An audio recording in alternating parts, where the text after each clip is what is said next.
शादी को अभी दूसरा साल ही तो है और तुम्हारे हाथों से मेहंदी क्यों उतरी हुई है? कैसी बेरंग और जर्द मेहंदी तुम्हारे हसीन हाथों को धुंधला कर रही है। मेरी जान, क्या तुम्हें पता नहीं है अपने शौहर की छोटी छोटी ख्वाहिशात का? तुम्हें बताया होगा ना कि तुम्हारे हाथों में मुझे मेहंदी और चूड़ियाँ किस कदर दिलकश लगती हैं। तो ये क्या देख रहा हूँ मैं? आप भी ना बस।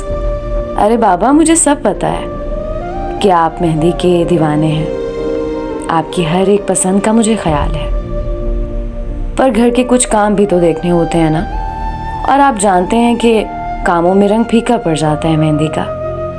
बिल्कुल जानता हूँ, लेकिन हफ्ते में कोई आधा घंटा नहीं दे सकती क्या इस मेहंदी को, कि इसकी ताजगी फिर से वापस आ जाए? क्यों नहीं दे सकती? अब आपने आखिरी बार बोला है बस। आइंदा आपको मेरे हाथों पर मेहंदी फीकी नहीं नजर आएगी।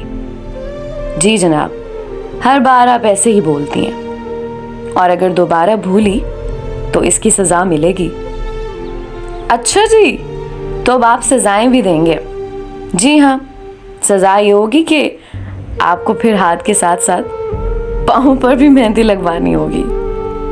मेरी तौबा, मैं अब मेहंदी को फीका नहीं पड़ने दूंगी। चलो अब पार्लर जाओ और बहुत खूबसूरत डिजाइन बनवा कर आओ। और वो मत भूलना। क्या नहीं भूलूं? देख लो, अब फिर भूल गई ना। अरे बाबा, सब याद है। ऐसा कैसे हो सकता है कि अपने प्यारे शौहर के नाम की मेहंदी लगवाऊं और उनका प्यारा नाम ही भूल जाऊं? बेफिक्र हो जाए, आपका खूबसूरत नाम मेरी हथेली पर सबसे पहले लिखा जाएगा। बस यही चाहिए। चले अब आप जाएं और जल्दी से वापस आएं। पार्लर पहुंचकर मैंने मेहंदी लगाने वाली को बोला, सुने, सबसे पहले आप मेरे शौहर का नाम लिख दें। पार्लर वाली हंस पड़ी और बोली, मैम मुझे डिज़ाइन तो सोचने दें और जगह भी देखने दें कि कहाँ लिखूं नाम। हाँ देख लें, और मेरे शौहर का नाम सबसे नुमाया हो। पार्लर वाली हंसने लगी और बहुत खूबसूरत मेहंदी लगाने लगी। जब मेहंदी लगवा कर मैं वापस आई तो ऐसा लगा जैसे वो मेरे इंतज़ार में बैठे हैं। मेरे कदमों की आवाज़ सुनते ही वो कमरे से बाहर आए और मुझे देख के मुस्कुराने लगे। जब मैंने उनको मेहंदी दिखाई तो ऐसा लगा जैसे किसी थके हुए इंसान को ताजगी मिल गई हो। वो बहुत खुश हुए और बोले, बहुत हसीन हाथ लग रहे हैं बेगम।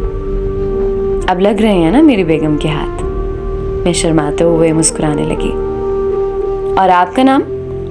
उसकी तो तारीफ ही नहीं की आपने, जबकि मैंने तो उसी की तारीफ सुननी थी बस। जनाब, मेरा नाम तो बहुत ही हसीन लग रहा है आपकी हसीन हथेलियों पर, मानो जैसे अपनी सही जगह पर लिखा गया हो। इस बात पर मैंने जोर से कहका लगाया और हम दोनों बहुत हंसे। आप भी ना बस किसी शायर से कम नहीं है। जी हाँ, आपकी तारीफों ने हमें शायर ही तो बना दिया है।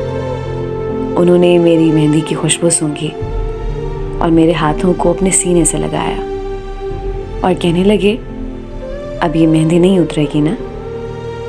जी हाँ जनाब, अब आपके हाथों को कभी खाली नहीं होने दूंगी।